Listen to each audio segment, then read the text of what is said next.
NBC News World Headquarters in New York. This is NBC Nightly News with Lester Holt. Good evening, everyone. Tonight, federal agents are trying to unravel the details of a plot they believe targeted New York City for another terror attack. Officials think they have now disrupted that plot with the overnight arrest of 3 men, accused so far only with lying to investigators. The timing and scope of the alleged plot are unclear, but some of the early evidence in the case is raising alarming possibilities as to the targets. NBC's Justice correspondent Pete Williams has more. Late last night, the FBI arrested the man thought to be at the center of the plot, 24-year-old Najibullah Zazi, an immigrant from Afghanistan living in suburban Denver who worked as a driver for an airport shuttle bus company. Agents also arrested his father, 53-year-old Mohammed Zazi. Both were accused of lying to investigators. The FBI says Zazi drove a rented car to New York City a week and a half ago carrying a laptop computer. Newly released court documents say it contained 9 pages of instructions on how to make bombs.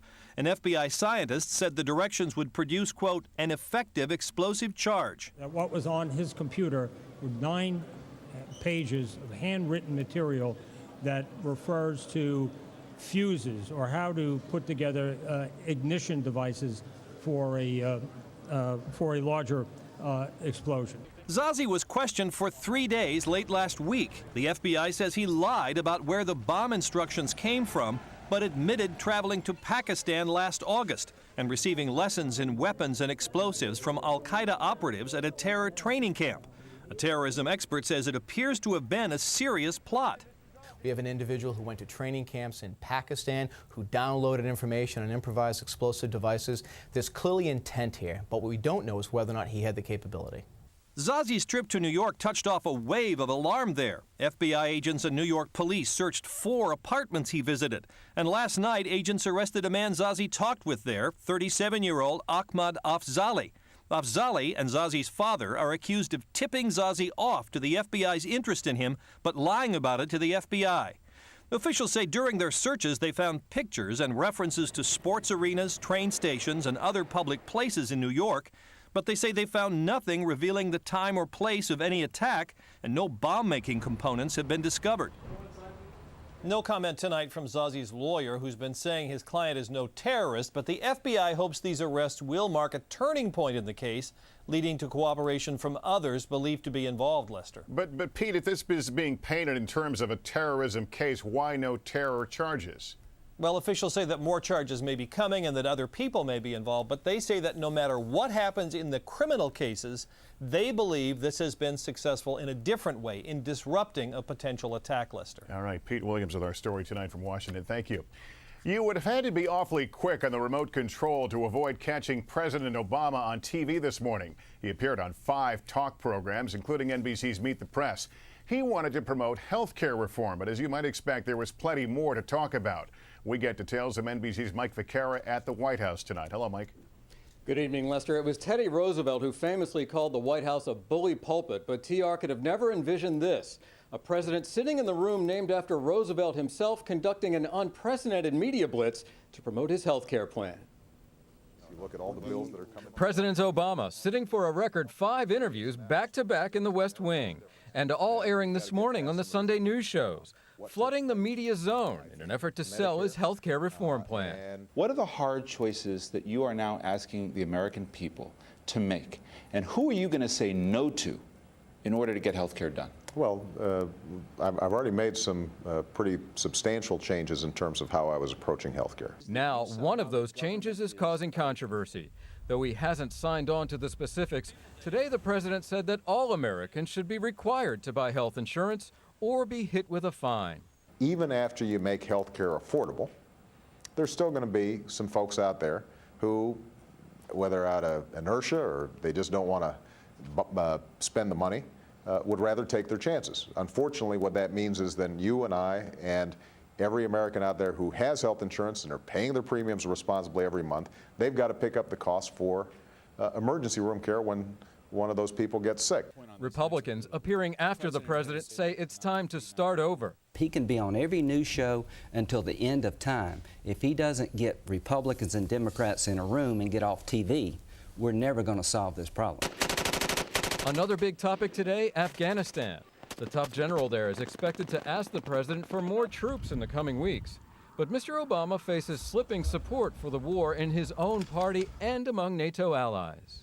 Are we committed to this war for an indefinite period of time, or do you think, in your mind, is there a deadline for withdrawal? I don't have a deadline for withdrawal, but I'm certainly not somebody who believes in indefinite occupations of other countries. If supporting the Afghan national government and building capacity for their army and securing certain provinces advances that strategy, then we'll move forward. But if it doesn't, then I'm not interested in just being in Afghanistan for the sake of being in Afghanistan or saving face or in some way sending a message that America is here for the duration. And after former President Jimmy Carter sparked controversy with these comments in an interview with Brian Williams, I think an overwhelming portion of the intensely demonstrated animosity toward President Barack Obama is based on the fact that he is a black man. Today, the president responded. This debate that's taking place is not about race, it's about people being worried about how our government should operate. And Lester, the president travels to New York City tomorrow for meetings and a speech at the United Nations. But while he's there, he'll make a detour into late-night television, where he's expected to once again push his health care plan. Lester? All right, Mike Vaquera, thank you. Chuck Todd is NBC's political director and chief White House correspondent. Chuck, with the address to Congress and now today's TV blitz, the president has placed an enormous amount of personal political capital, or face time, if you will, on the line in pursuit of getting this health care deal done. More than ever, it seems it's a fight he can't afford to lose. Should we take this as a sign that he's confident he'll prevail? I think there's a lot of confidence inside the White House now. You know, this week, Max Baucus, chairman of that Senate Finance Committee, he's going to be doing what's called marking up the bill. What does this mean as far as Americans are concerned? You're going to see what the Senate bill looks like possibly as early as Thursday night, and that's when they'll find out for sure where the single Republican vote that they care about right now, and that's Republican Senator Olympia Snowe, where she's going to be. They feel very confident the framework is there, and that while he's in New York playing world leader, behind the scenes without the cameras on, Baucus is going to get him a health care bill. So this thing could turn very quickly despite all the rhetoric on either side. Absolutely. It could turn very fast, and maybe the best thing for the White House is that the president's not even in Washington. He could see more accomplished in health care while he's out of town in New York and later in Pittsburgh. I want to get your thoughts, Chuck, on another story that's been making news today. New York Times is out with a story that said the White House was pushing the governor of New York, fellow Democrat David Patterson, to not run for re-election.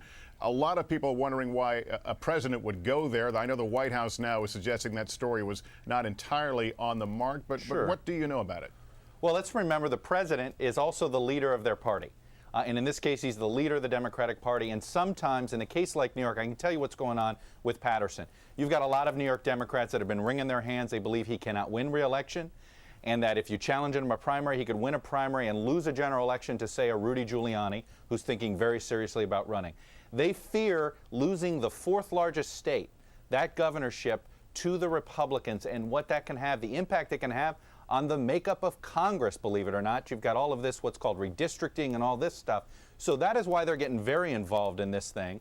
And they're hoping quietly, because New York Democrats are all been sniping with each other, they needed an outsider to pull this off. And don't be surprised if you see the Clintons weigh in pretty soon. Maybe former President Clinton will have something to say about this, as he's now an influential New York Democrat himself. All right, Chuck, thanks very much.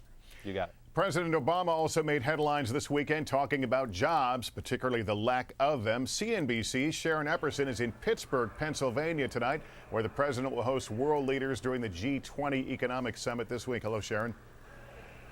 Hello, Lester. You know, one of the reasons why the president picked Pittsburgh is because of how well it's actually survived this recession. The unemployment rate here in my hometown is about 2 percentage points below the national average. Now, of course, across the country, the jobs picture is still pretty grim. And this weekend, President Obama said things will likely get even worse before we see any improvement. There's some new numbers out from the Labor Department this week that show that 14 states now have jobless rates above 10%. Topping that list, Michigan, followed by Nevada, Rhode Island, Oregon, and California, Lester. Sharon, as the job numbers continue to get worse, a lot of us keep wondering, well, where are these signs of improvement we keep hearing about?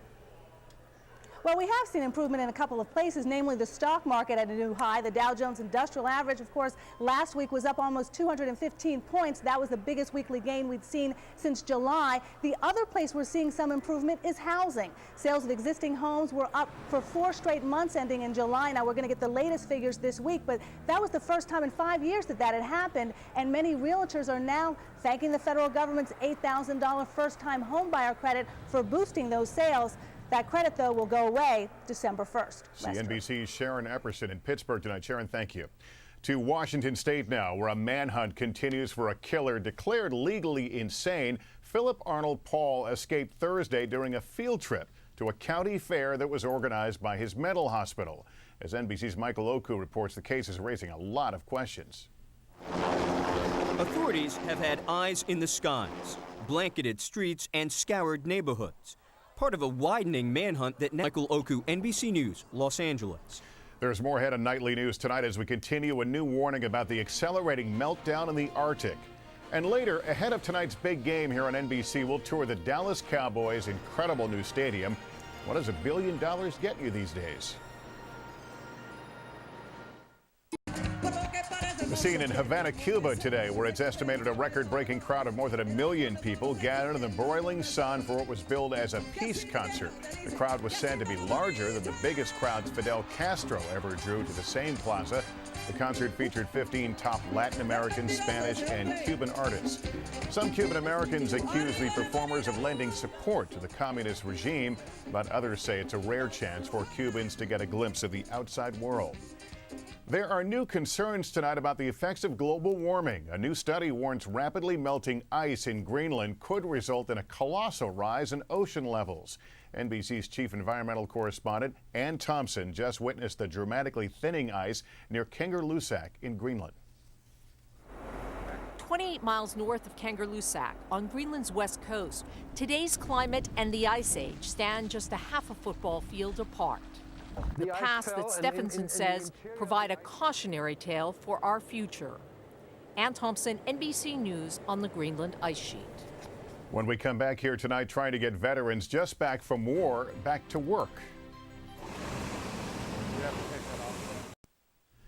In these challenging economic times, veterans returning from Iraq and Afghanistan face another battle on the home front, finding a job. Their unemployment rate is much higher than civilians. But a new program is trying to change that. Helmets to hard hats is turning soldiers into builders. Here's NBC's Michelle Kosinski. They generally don't tell you unless you ask.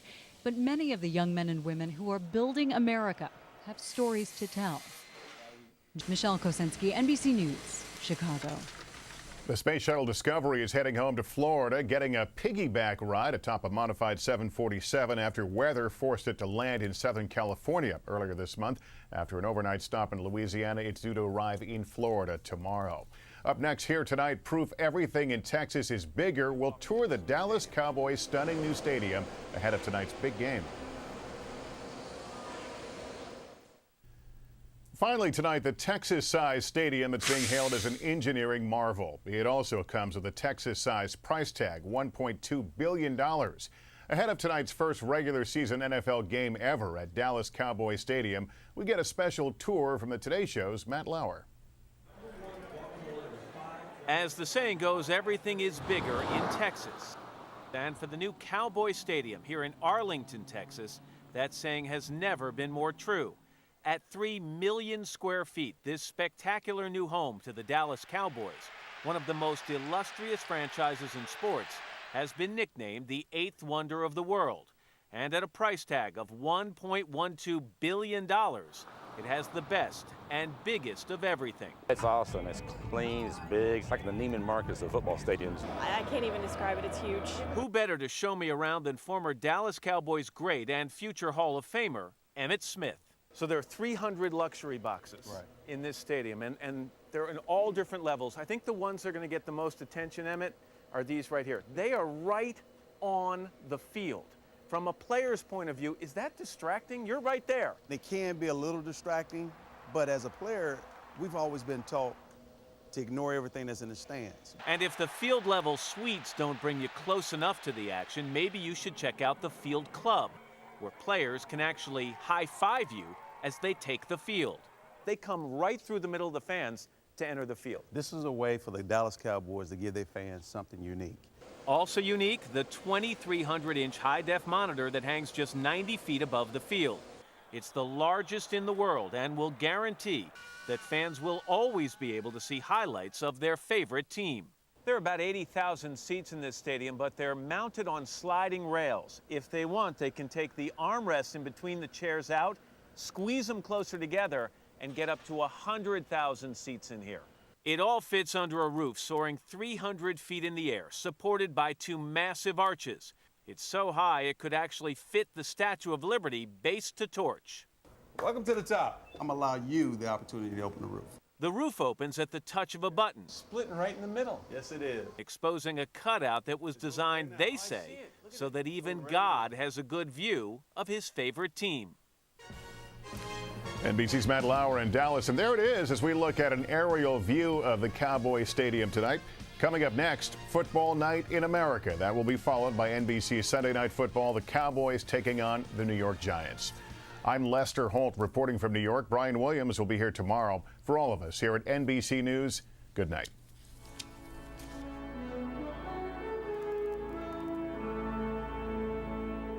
Bringing the world into sharper focus. Did you steal this election? Reporting the news and making headlines. Racism. How worried are you? Most watched, most honored. NBC News.